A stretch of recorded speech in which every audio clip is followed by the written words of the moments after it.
SwayamPrabha. Digital India. Educated India.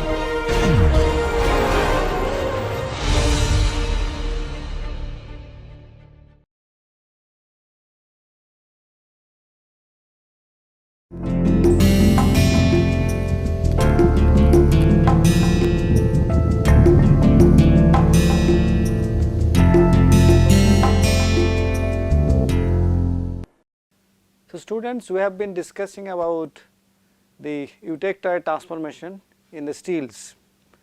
This is one of the important transformation because most of the steels have the product of the eutectoid transformation as a perlite. In the last class, I have shown you some pictures or some micrographs of perlite and discussed to you about how the transformation actually happens. Now, today I am going to discuss in detail about the transformation as it happens in the steels, and also I will talk about whether we can understand something about the growth of perlite. So, any phase transformation in solid state or liquid state obviously will have two stages: nucleation of the phases and the growth. So, first I will discuss little bit about nucleation so that we can make a complete picture of nucleation growth connected together. Although I have discussed this in the last lecture, but let me just tell you again, there is no harm in saying second time. So, as you know, the perlite has two phases. One is alpha iron, alpha actually. This contains very little amount of carbon in BCC iron, and other one is a carbide, that is known as cementite. The chemical composition of cementite is Fe3C. It has orthorhombic crystal structure, it is brittle, and basically it is an intermetallic with a compound with iron and carbon, and that is what makes the system consisting of one brittle phase and iron, because it is a BCC iron with very little of a carbon. So, therefore, it is a ductile phase.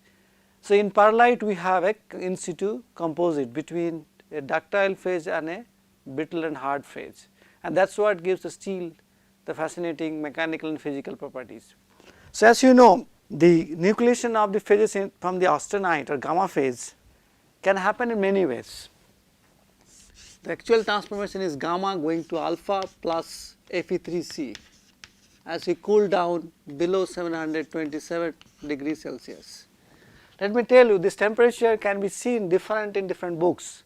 It can start with 723 degrees Celsius in some books, and can go even more than 727 degrees Celsius in books. That depends upon the purity of the gamma phase.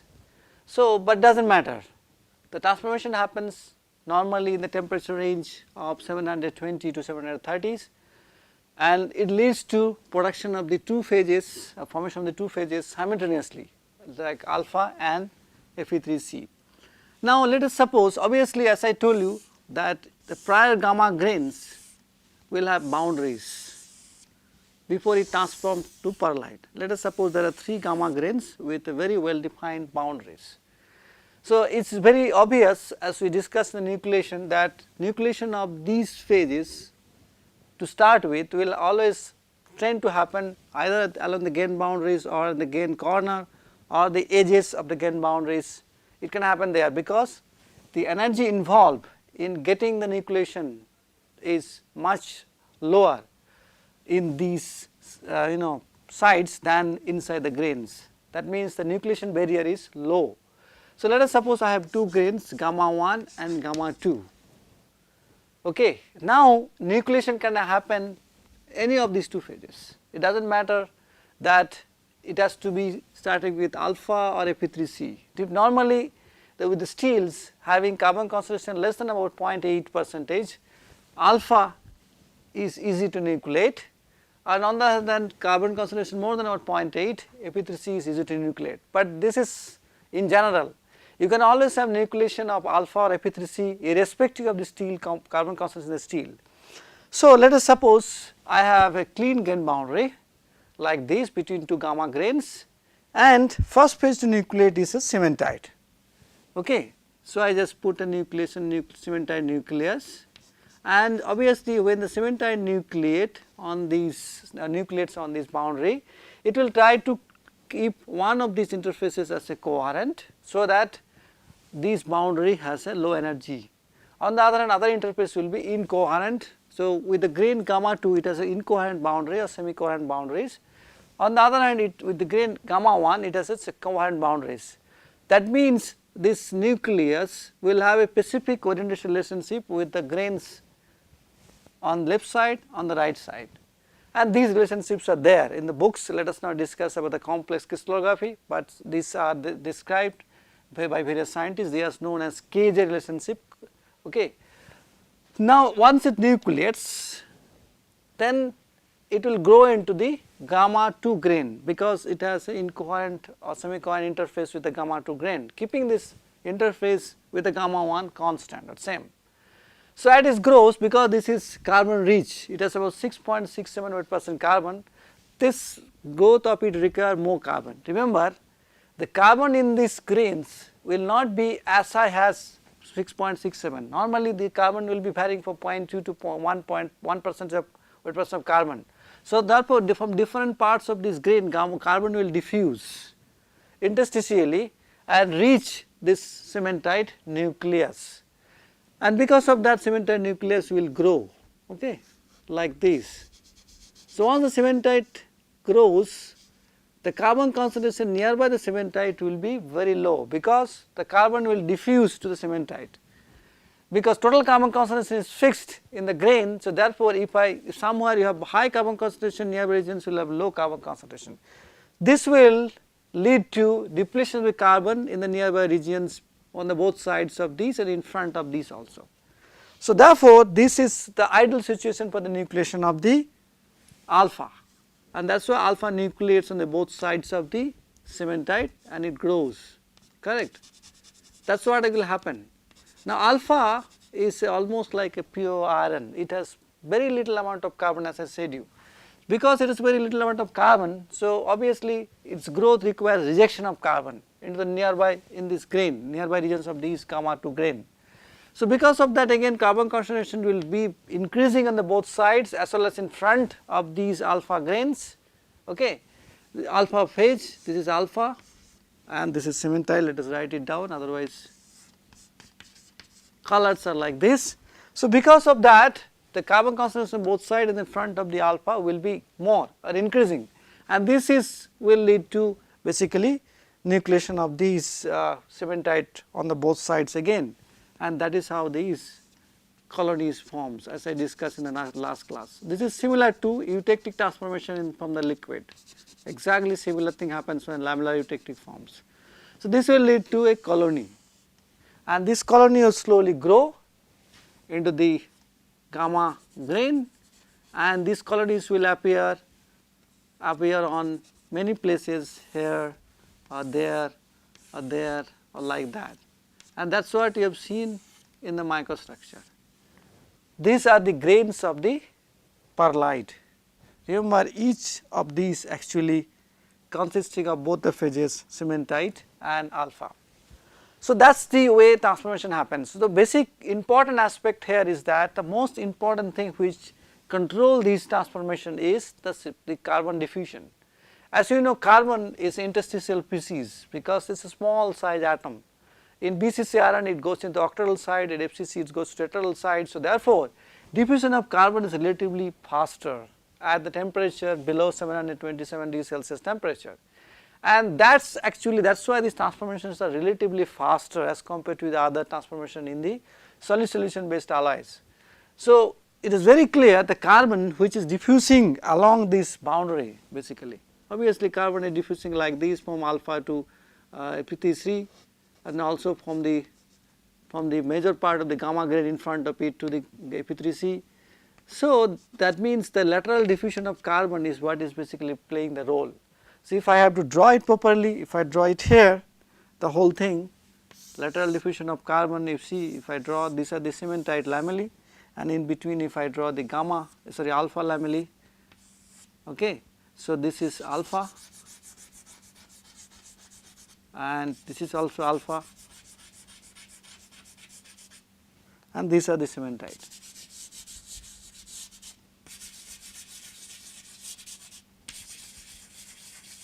So, the diffusion of carbon like this, lateral sides, also diffusion of carbon from the front to these also important, because there is a gamma grain, remember this is gamma 2, right. So, that is the most important aspect. So, therefore, the growth rate V must be related to diffusivity of carbon in the gamma Rn, that must be, because this is what plays the important role, very clear. What else can determine the growth rate? Obviously, the first thing which will determine the growth rate is the undercooling. Undercooling of, remember this reaction normally should start at 727 degrees Celsius temperature, but it will never start. Why? Because the free energy available to drive this reaction will be 0 at the reaction temperature, that we know. At any reaction temperature, the free energy difference between gamma and the phase mixture of alpha and Fe3C is basically 0. So, therefore, it cannot start. So, to start the reaction we need to undercool it. So, if I draw the relevant part of the phase diagram here, just look carefully, this is temperature, this is weight percent carbon, right, and I am not going to the full diagram, that is 0 to 6.67% carbon, this corresponds to Fe3C, this corresponds to Fe3C. So, if I draw only the relevant portion of the phase diagram,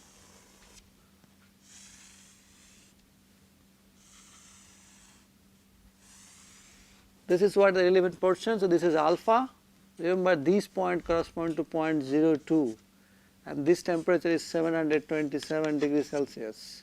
This is gamma plus Fe3C and this is alpha plus gamma and this is alpha plus Fe3C. So, obviously, when you cool down the gamma phase below 727 degrees temperature, to start the transformation we need to undercool. We need to undercool by certain amount. Let us say this undercooling is about delta T.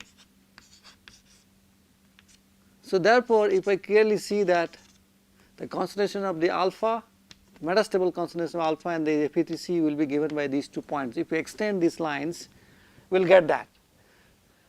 So, it is clear that this level of undercooling will provide both the nucleation and the growth driving force. And it has been seen that in actual experiments that V, the growth velocity V actually is proportional to delta T square. The higher the undercooling, higher is the driving force available. But in solid state reactions, achievable undercooling can never be extremely high. Achievable undercooling will be something like couple of few degrees, it is not more than that. Why? Because this nucleation is heterogeneous here, and because nucleation is heterogeneous, so therefore undercooling achievable is very low, unlike in other cases. So, that is one of the problem. Therefore, the achievable undercooling is not very high in these cases. So, therefore, one can write down the velocity of this thing of the perlite the colony is basically K multiplied by delta T square into d C gamma, where K is a constant, proportionally constant, that depends on nature of the grain boundaries, nature of the site where the nucleation and growth happens, and many other things, the orientation relationships.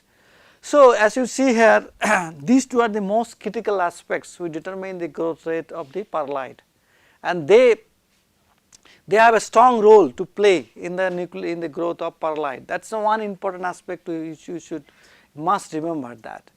But not only that, it is very clear that these, other than these factors, there may be other factors which will also play a role. Other factors like whether these perlites can start inside a grain boundary again, or it can start at the boundary, or it can start at the edge, will also play a role.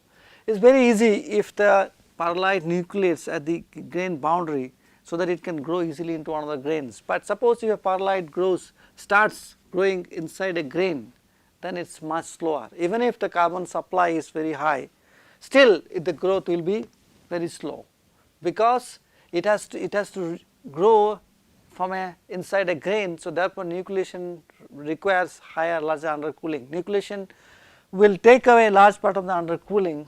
So, available undercooling for the growth will be much lower. That is another problem. So, considerably nucleations, majority whatever has been observed in the literature does happen on the grain boundaries. That is one of the advantage of these solid state reactions. So, it is very clear that diffusivity of carbon in gamma at a temperature close to about 700 degrees Celsius degree is quite high compared to others. So, that actually makes the pyrolytic growth very fast. In fact, its growth rates would be couple of hundreds of micron per seconds. That is what has been observed, and this allows us to actually discuss further, much further. So, as it is very clear that growth actually depends on diffusion of carbon. Now, suppose if I take the steel with a gamma structure, gamma iron structure, and quench it directly into water. So, the simple corollary of this equation is that as you quench from the high temperature to low temperature, high temperature room temperature directly, the diffusion of carbon will not happen. Why? Because diffusion requires certain time. Although diffusivities are higher per carbon in the gamma grains, but still it requires a finite time, and if you do not provide that finite time at a higher temperatures close to 700 degrees Celsius temperature, these transformation will not happen. This transformation is bound not to happen because primarily because even if the nucleation of perlite or nucleation of any of the grains happens, either alpha or cementite, they cannot grow because growth requires diffusion of carbon. That if that is not allowed, these colonies will never form. And this is the reason. So, when you quench a steel, all of you have heard that this is very simple, very general term, that if you quench a steel from high temperature, something like 900 degrees Celsius temperature, you will form a new phase called martensites, not perlite. And that transformation is actually does not depend on diffusion of carbon. So, that is why the transformation happens when you quench a steel. That is the one important aspect. You have to be, it is very clear from looking at the pyrolytic transformations that if I quench a steel from high temperature to room temperature by dropping in water or ice or whatever, any media, this pyrolytic transformation is not going to happen, very clear, because it requires diffusion of carbon.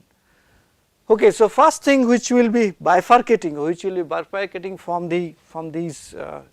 from these transformations is martensite. I told you martensite is the first thing which we can see to happen if I quench a steel from 900 to room temperature. Simply you quench the steel, it will lead to formation of martensite.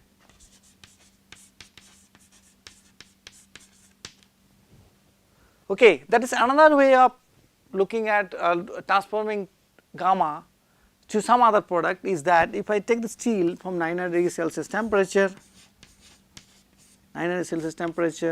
quench into a oil bath, let us say quench to about 400 degrees Celsius temperature. It can be a oil bath or it can be some substance like some glass which can melt at about 400 degrees Celsius temperature. So, if it is quenched and then it is kept there for a long time, perlite will not also form. Why? Because at a lower temperature, when it cools down to 400 or 350 degrees Celsius temperature, the diffusion of carbon is very slow. It is obvious because iron has a melting temperature of 1539 degrees Celsius temperature, and 350 is very low as compared to the melting temperature, because all diffusivity is actually scaled with melting temperature. So, therefore, at a lower temperature diffusion, although carbon is an interstitial species, still diffusion will happen very slowly.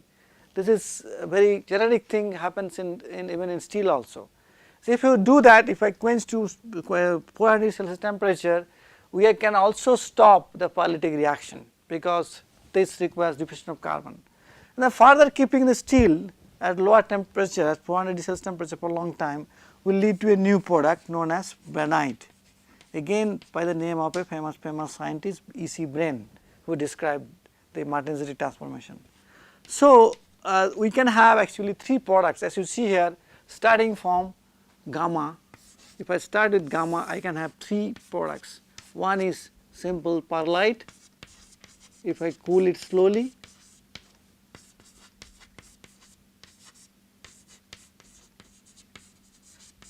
and if you cool it very fast, you can have martensite, and if you cool it intermediately, that is if you quench to about 0.8 Celsius temperature, then you keep it long time at the temperature, you are going to form benites.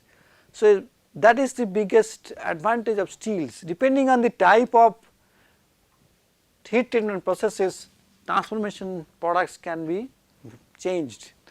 So, perlite obviously is a lamellar structure of such a kind of thing, cementite plus alpha iron. Martensite is a completely distinctly different product, it basically has a crystal structure of body center tetragonal. Benite is again a product consisting of both Fe alpha and Fe3C, but morphologically this is distinctly different from the perlite, they do not look like a lamellar structures. So, I just wanted to tell you that these transformations indeed plays a very important role for the steel metallurgy, because depending on the type of transformation product, properties do be changed. Like martensite is very hard and extremely brittle, perlite and benite is relatively softer, perlite is basically much softer than benite. So, therefore, the perlite and benite will have sufficient ductility, martensite will not have. So, depending on whatever is our need, we can actually produce this kind of structures by starting with the gamma at the beginning. So, martensites are very hard, therefore, they can be used in different applications which requires which wire resistance and many other resistance. On the other hand, benite and perlite can be used in structural applications where you need certain amount of ductility. So, depending on our need, we can change these phases and we can change the transformation products by simply doing a different types of heat treatments. So, that is the first thing which actually comes as a corollary of the paralytic transformation, because paralytic transformation is the basis of all these things. Now, the second important aspects of paralytic transformation is that this transformation actually can be controlled by, or the basically mechanical property of perlite can be controlled by controlling this interlamellar spacing. So, let me just draw again as you know, like eutectic, you have also interlamellar spacing between these grains, between these products actually alpha and cementite. So, we define if this is alpha and these rest of the things are Fe3C. So, we define these as a lambda, or one can define another way, we can define like this also, it does not matter. So, is basically the width of the one alpha lamellae and one cementite lamellae, that is what is known as the interlamellar spacing. Similarly, you can also take from half of the alpha lamellae, center of the alpha lamellae to the center of the cementite lamellae, that is also defined as a lambda. So, this lambda has a strong role in mechanical properties, smaller lambda is better. Okay. So, actually you can control this lambda by controlling the heat treatment temperature. Suppose if I keep the reaction happening at very close to 700 Celsius temperature when undercooling is low.